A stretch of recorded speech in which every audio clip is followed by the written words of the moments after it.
Et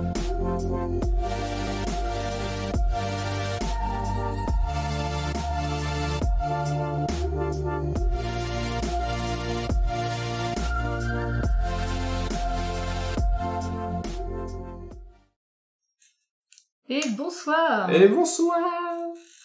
Bienvenue dans ce nouvel épisode qui enchaîne, en d'Aléatoire. fait, qui enchaîne, C'est ça, on se regarde, je sais pas. On espère que vous allez bien sur YouTube. Oui. En attendant, il y a des petits gens sur Twitch. Vous avez vu, je me suis pas trompé de côté, parce que je me suis souvenu de la semaine dernière. J'ai dit, il faut que je vise le mur. Donc voilà, il y a des petits gens sur Twitch qui sont là, qui discutent avec nous, avant le live. Parce que du coup, on discute un peu avec vue. Alors, je suis perdu dans les U. Ils sont partis, avec vous dans les vues. Ils sont partis les U quelque part. Ça promet pour la suite. Pour toute l'émission. Donc on espère que vous allez bien. Voilà, il y a du monde sur Twitch. N'hésitez pas à venir nous voir aussi sur Twitch pour discuter avec nous pour les jeux, etc. Et si vous avez compris le principe de l'émission, on a besoin de vous pour voter. Exactement. Donc du coup, n'hésitez pas à venir pour participer. Il faut venir. Donc qu'est-ce qu'on présente? Alors, on peut représenter Aléatoire? Vite fait. Aléatoire, votre émission jeux de société, actu, les sorties du moment, parce qu'on voulait faire la semaine, mais on peut pas, on vous l'a expliqué dans la vidéo précédente. Les sorties, nos avis, tout ça, bref, on discute jeux de société pendant 20-30 minutes. Exactement. On essaie de raccourcir. Pour vous. Allez, on va vous présenter cette semaine 2 jeux. On n'est pas du tout sur le même niveau que la semaine dernière. Non. Exactement. On n'est pas du tout sur le même niveau. La semaine dernière, les jeux qu'on a présentés étaient un peu étaient familiales, je trouve. Sauf pour celui de Dice, qui a présenté Dice, oui. Qui était Cerebria. Et là, les 2 jeux qu'on vous présente, ça va être... Donc le premier, c'est Everdell, et le deuxième, c'est Les Ruines Perdues de Narak. Exactement. Donc ils doivent sortir fin du mois, début avril. Exactement. Donc fin mars, début avril. On n'a toujours pas de date précise, mais c'est la période sur pour les 2 jeux. Es-tu prête pour le premier jeu? C'est elle qui présente Riverdale. Ça fait penser à Riverdale. Bref, voilà, c'était tout pour moi. C'est parti. Sur cette belle transition. Exactement. Donc Everdell. Plateau. Oui, plateau exactement. Donc Everdell, un jeu de 1 à 4 joueurs. Donc on peut jouer en solo sur celui-là. Là où il disait par rapport à ceux de la semaine dernière, c'est à partir de 13 ans, donc un petit peu plus âgé. Donc on était sur du 8 ans la semaine dernière. Exactement, c'est ça pour les deux. Même plus long, le format 40 à 80 minutes pour celui-là. Éditeur Starling Games et auteur, je ne vais pas écorcher, James A. Wilson. Univers fantastique et animaux pour ce jeu, et du coup le but étant il va y avoir du placement d'ouvriers, de la gestion de ressources et un peu de deck building, parce que du coup il va falloir choisir des cartes. Exactement. Le but étant de construire une nouvelle ville dans la vallée d'Everdale. Donc du coup on va pouvoir poser des cartes devant nous. Au maximum. Qui compose ta ville, du coup. Oui, exactement, qui compose notre ville. Et du coup, on va pouvoir poser 15 cartes maximum pour construire notre ville. Il va y avoir 4 manches sur cette partie, enfin sur une partie, une par saison. Donc du coup, on va commencer par l'hiver. Et puis pendant l'été, et si vous êtes trop fort, il reste l'automne, bien évidemment. Bien joué à toi. Je l'ai. On va commencer la partie avec 2 pions par personne, donc 2 petits meeples, et on va en récupérer à chaque nouvelle saison. Donc à chaque fois qu'on va passer 2 saisons, on va récupérer un meeple au printemps, un meeple en été et 2 meeples en automne. Du coup, on va jouer à la fin avec 6 meeples. La game va commencer, on va avoir des cartes en main. Voilà. Et qu'est-ce qu'on fait avec ces meeples aussi? Qu'est-ce qu'on fait avec ces meeples? Effectivement, on va pouvoir commencer par ça. On va pouvoir faire 3 actions dans le jeu. Donc la première, ça va être placer un ouvrier. Donc les petits meeples, ça va être des petits ouvriers. Donc le but étant de récupérer des ressources afin de pouvoir acheter des cartes. On va pouvoir soit jouer une carte, du coup, ou sinon une dernière action. Donc on va pas pouvoir faire au premier tour, mais ça va être de préparer la saison suivante en fait. Ça permettra de récupérer les ouvriers qu'on a joués sur la saison en cours. Donc on récupère ces pions pour pouvoir préparer la saison d'après. Les cartes qu'on va pouvoir avoir en main, on aura un maximum de 8. On pourra pas jouer à plus de 8 cartes. Il y a 2 types de cartes, les cartes construction ou les cartes bestioles. On va pas expliquer tout en détail, mais grosso modo ça joue à 2 cartes. Après il y a des petits effets sur les cartes, comme classique. Le but étant de gagner des points. On peut en gagner grâce aux cartes qu'on va pouvoir acheter, justement. Et du coup, on va aussi pouvoir en gagner avec des événements qui vont se passer lors de... C'est ça, il y a des petites mécaniques en plus sur le plateau, en fait. C'est ça. Sur le plateau, vous le voyez, je vais vous le remettre. Hop. Si tu veux expliquer, je pense que devant, on voit la ville de quelqu'un, quasiment. Exactement. Devant, on voit la ville. Au milieu, donc le plateau est plutôt bien fait. Hein. Et il est magnifique. Il change, en fait, des plateaux classiques, rectangulaires, carrés, etc. Donc là, ça fait une petite sorte de palette, en fait, où on voit au centre les 8 cartes posées, c'est la plaine. Donc là où on va pouvoir, justement, acheter nos cartes. C'est pas la rivière, comme tu dis. Non, c'est pas la rivière, c'est une petite plaine. Et du coup, il y a un superbe arbre en 3D dans le fond. Ouais. Où, du coup, tout en bas, ça va être la pioche. Et au premier étage, ça va être 4 cartes où il va y avoir justement des événements qui vont pouvoir nous donner des points. Et tout en haut, au premier étage, ou au dernier étage, plutôt. Exactement. En fait, c'est les 3 saisons suivantes. Donc, le printemps, l'été et l'automne. Là où on va poser notre premier meeple en printemps, un deuxième meeple en été et les 2 derniers en automne. Exactement. Et ouais, juste le plateau là, c'est... Ça a l'air vraiment cool. Oui, enfin, et en plus il est vraiment original en fait. Ouais. C'est vraiment pas ce qu'on a dans les autres. C'est ça. Et même les cartes, comme on voit, les illustrations sont magnifiques, avec un magnifique pigeon voyageur là, sur la droite. C'est magnifique, les illustrations, etc. J'étais un peu coupé. Non, mais pas de soucis, voilà, j'avais construire 15 villes. Non, une ville avec 15 cartes maximum. Voilà, 15 villes, sinon 15 villes d'une carte. Ça fait... On dit que c'est 15 villes. Et dans les cartes maximum, dans les 15, c'est mélangé, hein, c'est construction et bestiole mélangées. C'est pas 15 bestioles, 15... C'est la totalité, il faut que ça fasse 15 maximum. Et du coup, la partie se termine quand l'action préparer la saison, donc du coup, le moment où on récupère nos meeples, donc la saison en automne, la dernière saison du dernier joueur. C'est ça. Du coup, à partir de là, partie terminée, et le joueur qui a gagné le plus de points standard gagne la partie. Donc voilà pour Everdell, pour résumer tout ça. Et ouais, comme moi du coup, j'ai vraiment eu un coup de cœur sur le plateau, sur l'ensemble, les illustrations. La mécanique a l'air très sympa. Même les 2 jeux qu'on présente, vous allez voir, se ressemblent très fortement mécaniquement. Mais non, ça a l'air magnifique. Du coup, on va passer directement à la vie. On a dit qu'on faisait plus court, on fait plus court. Donc on va passer au vote. Exactement, c'est l'heure du vote. Donc on va ouvrir le Stropole, comme d'habitude. Vous marquez 1, 2, 3, 4 ou 5 dans le chat pour pouvoir voter. Est-ce que le jeu vous intéresse, ne vous intéresse pas? Donc c'est un jeu qui est déjà sorti en anglais. Exactement. Je crois que le jeu il a 2 ans à peu près. Et il y a déjà aussi des extensions qui sont sorties en version originale. Ouais, il y a des extensions, donc là c'est la sortie française.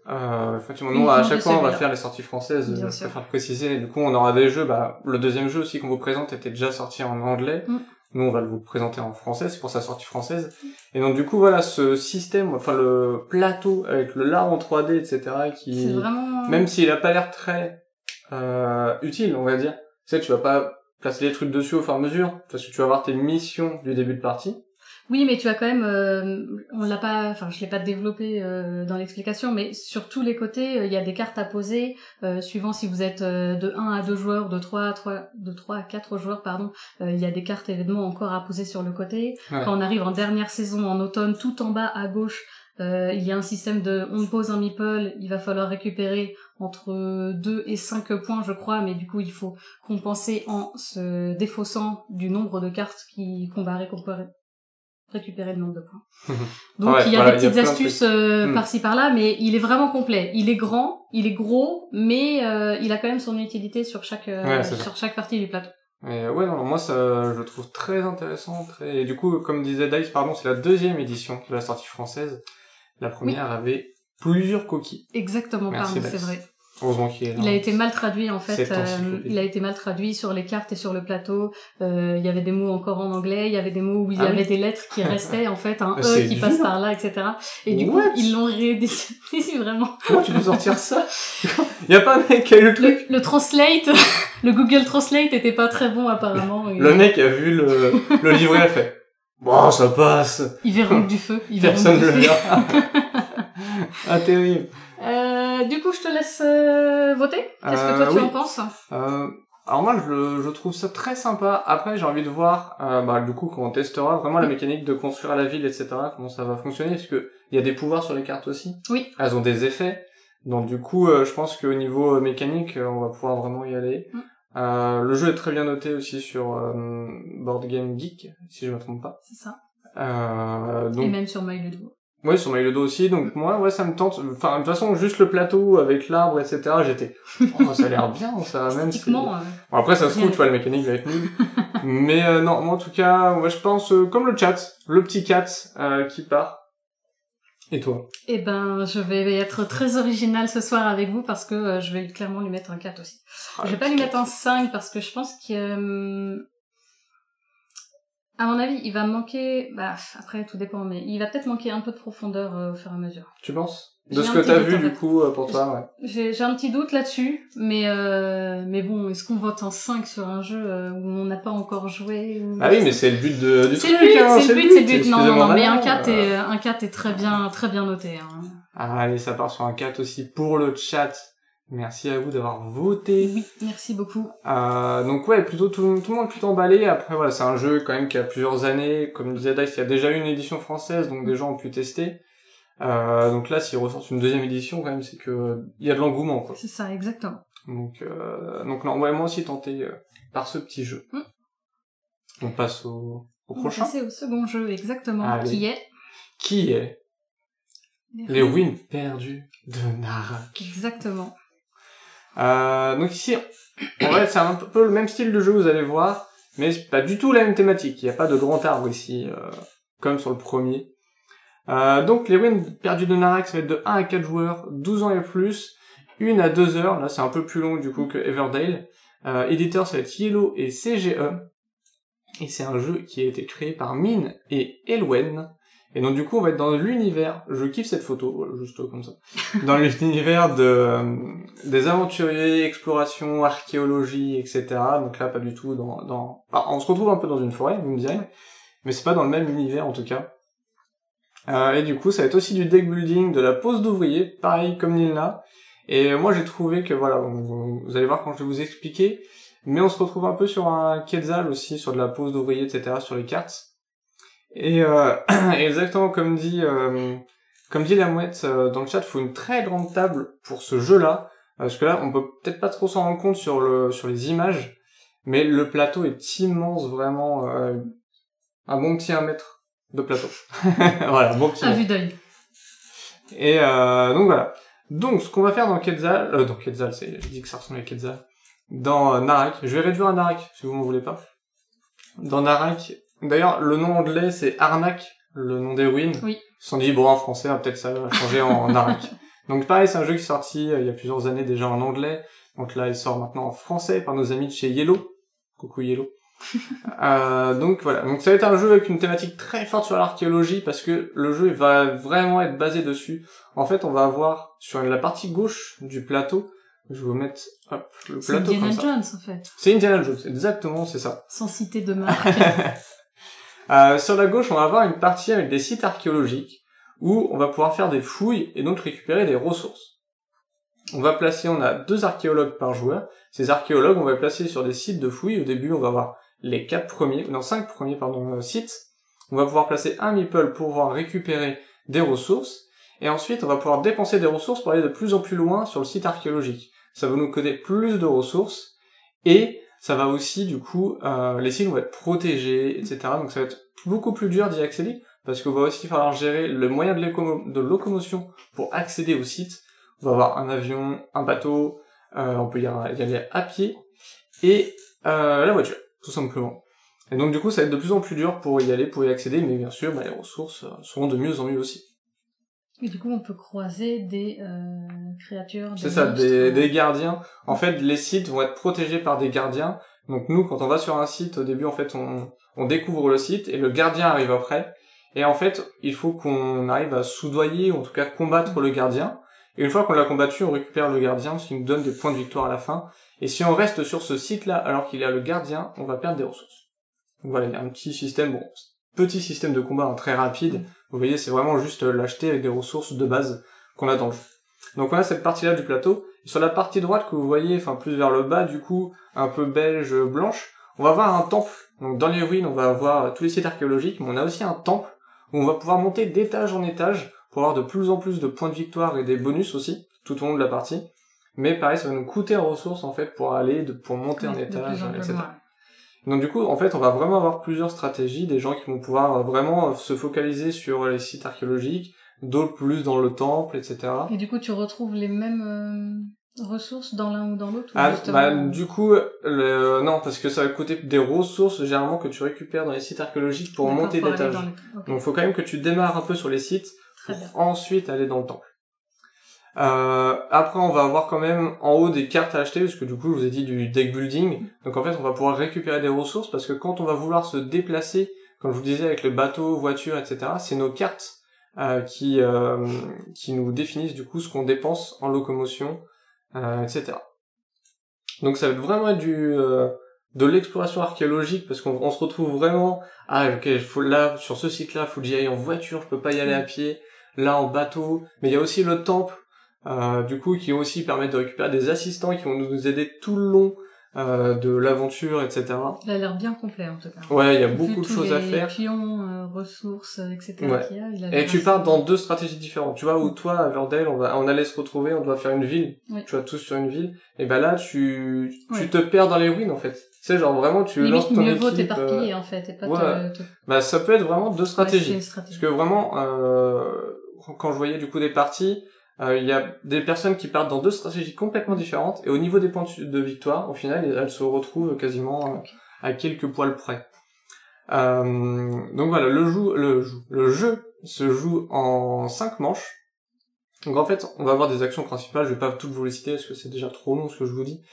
Mais voilà, ça se joue en 5 manches. En fait, tu vas faire une action principale pendant ton tour, et des actions secondaires qui sont illimitées, mais une action principale, ensuite ça à l'autre, etc. Vous enchaînez jusqu'à qu'une personne dise « bah moi je passe », donc elle jouera plus cette manche-là, mais les autres continuent de jouer. Et quand tout le monde a passé, hop, on passe à la deuxième manche. D'accord. Okay. Et à la fin de la 5e manche, c'est terminé. Très bien. Et du coup, ah oui, chose aussi, il y a très peu d'aléatoires dans ce jeu-là, excepté pour les... je peux remettre le petit diapo. Excepté pour les sites archéologiques qu'on découvre, parce que on les découvre. Donc on sait pas ce qu'on a, en fait, on va aller dans la forêt, dans la jungle, etc. On va trouver un site, et ce site-là, par contre, on le tire au hasard. Ça va être la seule partie aléatoire. Après, ce qu'on choisit sur le jeu, on le voit. Okay. C'est pas du tirage de cartes. Très bien. Donc voilà. Donc, si vous aimez l'univers de l'archéologie, Indiana Jones, etc., ce jeu est fait pour vous. Aventurier, ce jeu est fait pour vous. C'est ça, exactement. J'espère que je vous l'ai bien vendu. Et du coup, on va passer au vote pour ce jeu-là. C'est ça, exactement. On ouvre le Stropole comme d'habitude. Voilà, vous allez pouvoir voter de 1 à 5, vous connaissez la chanson. Attendez, ça arrive, hein. Votez pas tout de suite. Une fois que ce sera marqué dans le chat. Voilà. Milena me met la pression du coup. Non, là, pas du tout, vite, je réexplique vite. en même temps. Vous connaissez de 1 à 5 pour pouvoir voter. Donc voilà, donc je sais pas toi ce que tu en as pensé. C'est un 6 de la part de Dice, il explose la jauge. Ça va pas passer, ça va pas passer. Alors, le jeu en version Indiana Jones me semble intéressant. J'aime bien l'aventure, tu vois. Par contre, il y a toujours un point que je pourrais jamais mettre à 5 sur un jeu comme ça. Et vous avez commencé à me connaître, c'est la longueur du jeu. Ouais, ça peut être trop long. Bah, Caro est comme toi, je sais qu'elle nous avait parlé. La longueur du jeu, 1 heure minimum à 2 heures. Et encore, je pense que pour la première partie, comme on se connaît tous, et je pense que il va mettre beaucoup plus de temps. Et là, il y a vraiment beaucoup de choses à assimiler entre les cartes, les ressources, aller dans un temple, aller plutôt dans... Enfin, ça a l'air d'être quand même assez... Et 2 heures, c'est un jeu d'apéro. C'est un apéro, 2 heures, je veux dire. Mais ouais, du coup, le jeu a l'air intéressant, mais je mettrais pas un 5 surtout, pour sa longueur. Je pense que c'est vraiment 1 heure, peut-être à 2, parce que du coup, faut que tout le monde passe son tour, donc Ouais. à 4, j'imagine que ça doit tourner, ça doit tourner. Tellement long. Ça doit Et être après, tellement long. du coup, Non, tu passes... pas du tout, Dice. Je suis pas prête à jouer à à Civilization. Ouais, j'avoue que même sur PC, Civilization, ouais, c'est compliqué. c'est compliqué, effectivement. Mais je vais lui mettre un petit 4, parce qu'il me paraît quand même bien intéressant. Le donc, petit 4. Donc il me paraît... J'aime bien. J'aime bien le principe. Mais ouais, mais moi, vraiment, le plateau, vous l'avez vu, il est immense, vraiment. Je sais pas si vous avez réussi à vous en rendre compte sur les photos, mais le jeu est vraiment immense dans... Et il prend toute notre table. Hein, ouais, on a une table qui doit faire 1m50, je crois. Et je pense que oui, il a rempli complètement. On va pas très loin. Et donc du coup, si vous désirez ce jeu, voilà, vous êtes prévenus. Et il y a une grande table. C'est ça. Mais par contre, l'ambiance a l'air hyper cool. Je trouve vraiment, en fait, t'es vraiment dans l'archéologie. Faut que tu dépenses des boussoles pour aller plus loin, explorer, etc. T'as le temple un peu mystérieux, voilà, la Indiana Jones, etc. Faut que tu montes d'étage en étage. T'achètes des objets, tu as des assistants archéologues après pour t'aider, etc. Ouais, franchement, moi le thème a l'air t'as l'air d'avoir beaucoup de mécaniques. Ouais. Le thème a l'air super. Et moi, par rapport à toi, la durée ne me dérange pas. Je sais bien. La durée me dérange pas, donc c'est le 5 pour moi. C'est un 5. Je crois que c'est ah non, j'ai mis 5 à Cérébria. C'est là vraiment où on est contradictoire. Enfin, du coup, on a deux avis différents, parce que elle, les jeux longs. On aime les mêmes, on peut aimer les mêmes, les mêmes sujets, les mêmes univers. Mais par contre, oui, à partir d'un moment où ça dépasse un certain temps, pour moi, c'est ça. Donc non, moi c'est le petit 5. Et du coup, vous avez voté. Il y a eu un 3, il y a eu du 4, il y a eu du 5. Du coup, on va se diriger vers le 4. Hein. Exactement. On n'a toujours pas la moyenne, mais... Grosso modo. Grosso merdo, on est à 4. Quoi. Vu le nombre entre 3 et 5 et le 4 entre les deux, ça ferait une moyenne de 4. Donc vous votez 4 là-dessus aussi. C'est ça. Et du coup, chez nos amis de Yellow, donc voilà, toujours pas de date de sortie, à peu près pas encore. Fin mars, fin avril. Et nous allons accueillir notre fameux invité. Qui n'est plus mystère. Qui n'est plus 1er avril, nous dit Dice, apparemment. 1er avril. Bon, écoute... On était pas mal, fin mars. Oui, c'est vrai qu'il y a eu un post sur le site de Yellow. Les sorties du 1er avril, mais ça faisait très poisson d'avril. Et du coup, je me suis dit, bon, c'est un faux truc. Parce qu'en plus, il parlait de Shards of Infinity, etc. Donc je me suis dit, non, ça va pas être ça. Enfin bref. Accueillons le joyeux Dice. Oui. Bonsoir. Bonsoir. Comment allez-vous bien? Et nous, super, écoute. Avec les 2 jeux qu'on a présentés, on est super chaud là. Du coup, ça nous a un peu excités, j'ai envie de les essayer. Donc, voilà. On est très emballés. C'est ça. Bon, moi je vais vous parler d'un jeu que j'ai pu tester ce week-end grâce à une opération promo, on va dire, où j'ai reçu dans une dernière commande Philibert une démo du jeu. Donc c'est le jeu Suspect qui sort chez Studio H normalement en fin de semaine ou en fin de semaine prochaine, donc fin mars on va dire. Donc ça rentre dans la longue liste des jeux d'enquête, comme peut avoir proposé Sherlock Holmes Détective Conseil, les Exit, ce genre de jeu, voilà, à concept histoire unique ou aventure unique. Donc là, le principe, c'est vraiment, on va prendre le rôle de Claire Harper à l'époque, dans les années 20, les années 20, des années 30. Typiquement, on est sur du Agatha Christie, des enquêtes à l'Agatha Christie, avec un crime qui est perpétré, et on va devoir parcourir les cartes pour trouver des indices, enquêter sur les lieux du crime, interroger les témoins. Donc le jeu, c'est un jeu de Guillaume Montiage avec des illustrations de Émile Denis. Les illustrations je trouve les illustrations très belles et très fines, très détaillées, qui est très utile puisqu'il y a pas mal de détails et d'indices planqués éventuellement dans les cartes. Le but du jeu, c'est vraiment une enquête à suivre avec possibilité. Donc on va démarrer avec un décor là sur cette enquête-là. C'est dans un train. Un crime est perpétré pendant pendant un anniversaire, il va falloir résoudre le crime. On a une certaine durée pour résoudre le crime, donc c'est 3 heures avant que le train arrive à destination.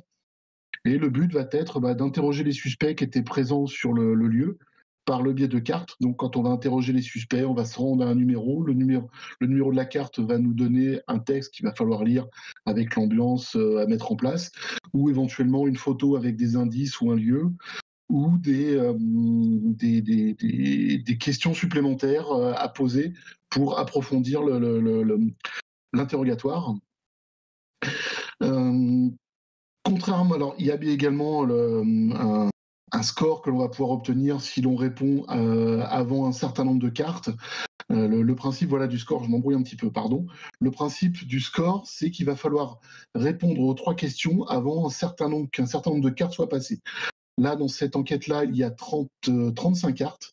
Et par exemple, si on arrive à donner les réponses, au bout de 10 cartes, on va marquer 5 points par réponse donnée si elles sont correctes. Sinon, on peut continuer, on va réduire le nombre de points, etc. Le but étant d'atteindre le maximum de points.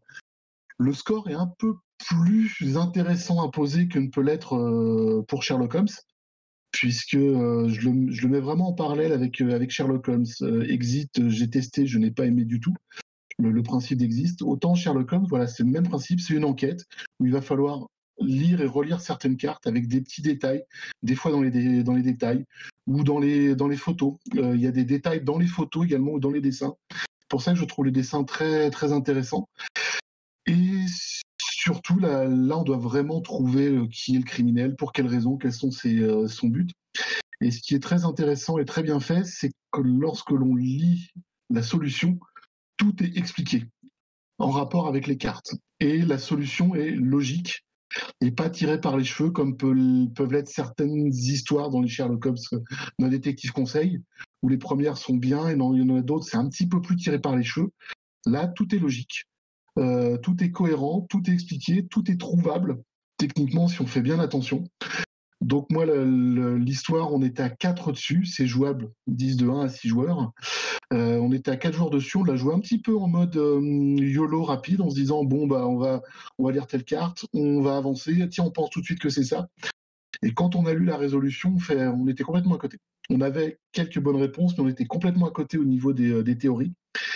Et donc le jeu n'est pas évident du tout. J'ai beaucoup apprécié. Au final, j'ai beaucoup apprécié le jeu en lui-même. Presque plus que Détective Conseil, puisque Détective Conseil, c'est quand même 3-4 heures pour au final éventuellement se retrouver un peu le bec dans l'eau sur la solution. Là, on a joué 1 heure. On a joué une petite heure à regarder les cartes, à se dire on va aller interroger telle ou telle personne. Et c'est vrai que tout est logique, tout est cohérent, et c'est ça que j'apprécie vraiment, contrairement à d'autres jeux d'enquête. Et surtout, c'est transportable. Là, c'est un deck de 35 cartes. Chaque boîte, ça va être 3 enquêtes. Alors, ils disent sur la première boîte que ça va toujours être dans la même époque. Ils parlent après éventuellement d'époques différentes. Donc, je ne sais pas si ça va être vraiment tout sur la même période avec Claire Harper dans les années 20, dans les années 30 sur Agatha Christie. Et est-ce que ça va partir après dans d'autres domaines avec du Hercule Poirot, du Sherlock Holmes, de l'enquête plus contemporaine et tout. Moi j'ai trouvé ça très agréable, très très intéressant, beaucoup plus profond que ça ne le laisse paraître. Ça n'est pas, je le mettrais pas dans les petits jeux où c'est beaucoup plus expert que ça ne le laisse paraître. Donc voilà, c'est Suspect qui sort à la fin du mois. Éventuellement, s'il y en a qui veulent avoir un exemplaire de démonstration, peut-être que dans certaines boutiques, si elles sont encore ouvertes, il y a moyen d'en récupérer. Sinon, passant des commandes sur certaines ventes en ligne, à mon avis, ça doit être fourni par les boutiques en ligne. C'est comme ça que j'ai pu la récupérer. Donc voilà. Ok. Ouais, ça a l'air très intéressant. Alors, nous, du coup, dans ce style de jeu, moi, je connais que Unlock. Alors, du coup, ça a l'air différent d'Unlock, parce que Unlock, t'as pas autant de lecture. Là, je voyais des cartes où vraiment t'as un dialogue, et tu vas avoir le principe de poser des questions, etc. Que t'as pas du tout dans Unlock. Clairement. Oui, Unlock, c'est beaucoup plus de l'escape game. Là, c'est de l'enquête. T'as vraiment l'impression d'être dans un Agatha Christie. Ça se ressent. La patte Agatha Christie se ressent. Au C'est fou niveau quand même. au niveau de l'ambiance, au Qu'ils niveau du arrivent à décor. retranscrire ça, c'est pas mal. Hein. Et il précise même, alors après, pour des gens en live, que ce soit chez vous, que ce soit sur d'autres chaînes Twitch, ils disent qu'une fois que l'enquête a été faite par des joueurs, elle peut très bien être proposée à d'autres gens ou la personne qui a déjà fait l'enquête fait meneur de jeu, on va dire. Ah, ok. C'est-à-dire c'est lui qui va faire du roleplay pour intégrer le personnage. Ouais. Donc, techniquement, c'est tout à fait quelque chose qui peut être jouable, je dirais, qui peut être jouable en live. Alors après, je pense que ça va être beaucoup plus long avec les interactions éventuelles avec un chat. Mais voilà, ça fait partie des enquêtes des jeux qui peuvent, je pense, se jouer à 3, 4 joueurs, voire avec d'autres personnes à côté qui regardent, etc. Et non, j'ai été très agréablement surpris. Ce qui fait que je pense que je vais m'intéresser un peu à la gamme, à la première bête, voir ce que ça donne, si Ouais, c'est dans le même niveau ou pas, quoi. ouais, mais du coup, ça va être un scénario, c'est ça, la boîte égale un scénario. C'est 3 scénarios là, c'est trois paquets. Alors je sais, ils ont pas dit le nombre de cartes. Là, il y a 35 cartes. Je sais pas si ça va être 3 fois 35 cartes ou s'il va y en avoir un petit peu plus, un petit peu moins. Voilà. Mais c'est vraiment très agréable. Il y a même des cartes qui vont se superposer à d'autres cartes pour faire découvrir d'autres choses. Il y a des cartes qui vont être éventuellement être mises en relation ou en parallèle avec d'autres cartes pour découvrir des choses. Donc il y a plein de petits concepts rien que sur celle-là qui est très très agréable à voir si c'est vraiment prolongé, si ça se poursuit dans les autres, mais ça a aiguisé mon intérêt, alors que ça m'attirait pas tant que ça. Et là, j'ai envie de voir un peu ce que ça donne. Ok. Mais ouais, donc clairement, ça m'attire aussi parce que avoir un petit jeu d'enquête comme ça, effectivement, ça peut être très sympa. Ça peut changer, ouais, carrément. Moi, tu m'as donné envie. Et ouais, c'est non, jouable en 1 heure. Donc ouais, c'est ce que je c'est vais de bien 30 à 60. Après, ça dépend, comme d'hab, si tu y arrives ou pas. Enfin, après, de toute façon, comme tu disais, tu vas forcément arriver au bout, en fait, à un moment. Clairement, oui, à un moment, de toute façon, puisque pour avancer, il faut lire une autre carte. Et tu décides à un moment ou l'autre de te dire, tiens, bon, bah, c'est bon, on a trouvé. Ouais. Tu vas voir la solution, et en fonction de la solution, c'est là où tu marques des points. Donc, Ok, ouais, non, ça a l'air très intéressant. Et et bon, même, j'imagine ouais. que le Et jeu même sera au pas niveau trop de cher. la marque des points, c'est-à-dire, tu as donné une solution, puis quand tu avances dans les cartes, tu dis, ah ben non, finalement, on s'est trompé. Donc, tu peux changer ta proposition, ce qui va te donner un peu moins de points, mais toujours pour marquer des points après si tu veux faire une course au score. Après, voilà, il y a pour ceux qui aiment bien la course au score, ce genre de choses, mais sinon, elle est jouable sans le score et aller jusqu'au bout ou essayer de trouver la solution la plus rapidement possible. Ouais, c'est ça. Et t'as une histoire quand même de temps, genre par rapport au score, plus tu le termines vite. Non, il n'y a pas d'histoire de temps. Il y a du temps, enfin, c'est du temps fictif proposé dans le jeu. Là, l'histoire, en fait, c'est entre Londres et Édimbourg. Et le crime a lieu, je crois, au milieu du chemin. Et le train arrive 3 heures plus tard. Donc, T'as 3 heures pour l'histoire, pour l'ambiance, c'est faut trouver le criminel avant, t'as 3 heures pour trouver le criminel avant d'arriver à Édimbourg. Voilà. Ok. Comme dans le principe du crime de l'Orient Express, de Ah Agatha oui. Christie, hein, pour la coïncidence et pour le parallèle. Voilà, où il y a un temps limite pour trouver la solution. Mais ok. Mais ouais, effectivement, les cartes, comme tu dis, elles sont très épurées et tu retrouves clairement l'époque, en fait, tu la sens tout de suite, quoi. L'époque, elle est dans les cartes, quoi. Et les cartes, faut les regarder recto verso, parce qu'il peut y avoir des indices recto verso. Bon, ça, c'est du petit spoil par rapport à ça, mais faut bien tout regarder, bien tout étudier. Chaque potentiel détail peut être important.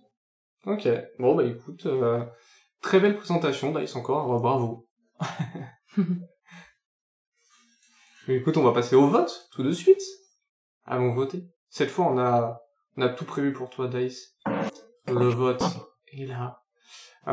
Hop, je vais tout de suite lancer le petit vote pour vous.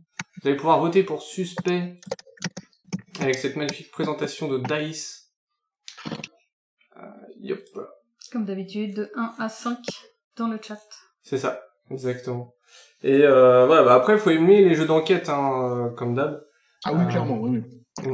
Et surtout, est-ce que, ouais, du coup, toi, tu parlais en jeu d'enquête, tu parlais de... Sherlock Holmes. Sherlock Holmes, détective conseil, qui est très sympa, qui est très bien, sauf que il faut. Alors, nous, la première partie qu'on avait faite de détective conseil, on s'était pris pour des enquêteurs alors qu'on doit être que des conseillers de la police. Et donc, dans détective conseil, il n'y aura pas de preuves directes, alors qu'on cherchait les preuves directes, donc on a mis un temps fou pour trouver, alors que techniquement, dès le deuxième indice, on avait la solution. Enfin, on avait trouvé on avait élaboré la bonne théorie, sauf qu'on cherchait l'indice précis pour la preuve irréfutable, et il n'y en a pas. Okay. Et c'est là où on se dit, bah, finalement, Sherlock Holmes, c'est un détective conseil, donc il va donner des directives, des directions et des indices à la police, mais il va jamais vraiment avoir de preuves irréfutables. Tout va se baser sur la déduction. Okay. Et c'est pour ça que techniquement, le principe du score, moi, dans Détective Conseil, faut résoudre l'énigme en un certain nombre d'indices. Et le fun, c'est vraiment d'essayer de comprendre pourquoi, d'élaborer des théories. Donc, si on veut, en une demi-heure, c'est plié Détective Conseil. Mais si on se débrouille bien, si on a les bonnes théories. Mais sinon, voilà, c'est vraiment l'immersion, se retrouver en soirée entre amis, passer 2-3 heures, essayer de tout éplucher.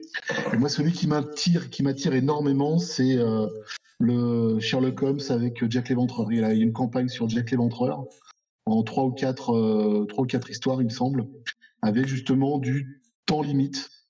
Donc, voilà. Ouais, l'ambiance peut vraiment être différente et très sympa, ouais. Et comme dit Entre Joueurs, le détective de Yellow est vraiment très très bien aussi, en période moderne. Ouais. Bon, par contre, celui-là, il y a besoin d'un PC pour jouer. D'accord, ok. Bon, bah écoute, à tester. C'est vrai que nous, les jeux comme ça de détective, on n'a pas trop fait. Comme on disait, on est plus unlock, donc faut voir, faut qu'on se laisse tenter. Et du coup, il y avait les Crime Zoom aussi, non, c'est pas ça? Non, pas Crime Oui. Si, il y a Crime Zoom aussi, ouais. C'est du détective aussi, c'est ça? Ouais, tout à fait, ouais. T'arrives sur une scène de crime et tu résous les enquêtes. Faut trouver les indices qui vont te permettre de sortir d'autres cartes, qui vont permettre de sortir encore d'autres cartes. Okay, c'est très sympa aussi, Crime Zoom. C'est un peu plus fouillis, je trouve, au niveau des dessins. Ouais. C'est un des défauts que je trouvais sur le premier, c'est que la scène de crime est représentée par deux cartes de taille magique, on va dire, au niveau des cartes. Et il y a énormément d'indices potentiels sur dans la carte, quoi. Sur le dessin, et des fois, on peut voir mal. Ok, ouais, je vois. Parce que, voilà, en plus, le premier dessin, je le trouve assez sombre. Et des fois, repérer un indice, c'est pas évident. C'est un des défauts que je pourrais lui apporter. Sinon, l'enquête est très bien faite, très bien menée. Voilà, c'est détective aussi. J'ai moyennement accroché à détective, là, ce que propose Entre Joueurs. Ouais. J'ai trouvé un peu plus,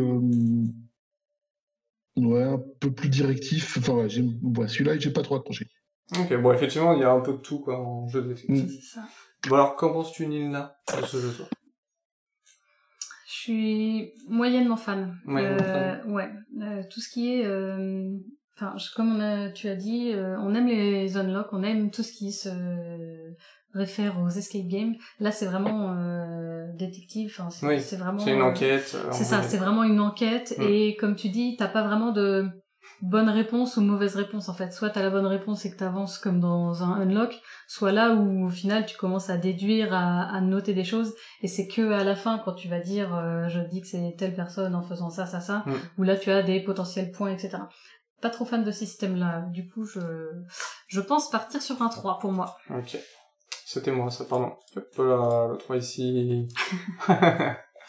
Personne n'a rien vu. C'est ça. Alors, je suis un peu de ton avis, mais parce que je n'ai pas essayé de jeu encore d'enquête. Donc, là, le jeu m'a quand même donné envie, parce que les cartes étaient belles, il y a l'univers d'Agatha Christie, enfin, il s'en inspire en tout cas. Et du coup, moi, ça me donne envie. Comme Sherlock Holmes aussi, et puis je vois qu'il y a d'autres jeux, donc je me dis, s'il y en a autant, c'est que le jeu doit être bon. Et les enquêtes, moi, je suis pas contre. Je pense que je vais me laisser tenter par un 4. Et je pense que des jeux comme ça va pas être trop cher, un peu comme Unlock, où on est quand même à 30 € la boîte d'Unlock pour 3 scénarios. Mais voilà, ouais, non, moi ça va être le petit 4. Et je voyais dans le chat, c'était un peu disputé, on a vu du 2, du 3, du 4, du 5, on a tout vu. Faut vraiment qu'on... Je vais demander à Dice, j'ai entendu qu'il était un peu développeur, du coup je vais dire, Dice, écoute, j'ai un projet pour toi. Non, on trouvera un truc pour faire une petite moyenne. Donc là, on va faire à la louche. Je sais que GameStep s'est trompé, il avait mis 3, mais il a voulu voter 5. Du coup, si on équilibre, etc., je pense qu'on est plus sur du 3,5, tu vois, 3,5. Je pense que c'est du 3. À la louche. On est à la louche ici. À la louche, c'est ça. On va être sur le 3. Ce 3 sera enlevé, parce qu'on a eu un très bon retour de Froggy. C'est vrai qu'on est tenté de voter 3 à chaque fois, parce qu'on est entre les deux. On se dit, oui, mais non. Du coup, le 3 partira, il n'y aura plus que 4 votes prochainement. Ou 6. Enfin, 6. C'est à discuter. Ou 6. Enfin, bref. Donc, moins inspiré, du coup, sur Suspect que les deux autres, on l'a présenté. Et du coup, on va même revenir sur ce plan ici, pour voir, nous, les 2 jeux qu'on a présentés. Donc, du coup, on a eu Everdale. Par toi-même. Exactement. Et j'ai eu les ruines perdues de Narak, pour ma part. Exactement. On remercie encore Dice pour la Ouais, merci présentation beaucoup de Suspect. Dice. Toujours trop fort, Dice. Et du coup, on l'a pas dit, mais bien évidemment, on mettra dans le lien en description les sites où on a récupéré en fait toutes les photos. Hein, exactement. Les sites des éditeurs, etc. Bien évidemment. Et du coup, on mettra aussi le lien de Twitch dans la description. Exactement. N'hésitez pas. Ça allait le dire. Tous les lundis 20h30 sur twitch.tv/atonde. L'émission aléatoire rien que pour vous. Et tout de suite, nous, on va enchaîner sur une partie de Unmatch avec les personnes d'une chat. Voilà, elle va pouvoir voter, elle aussi, pour savoir qui va gagner, etc. Bien sûr, voilà, je ne dis rien, mais voilà. Très bien. Bref, des bisous YouTube. Au revoir. À la prochaine. Salut. Tchuss.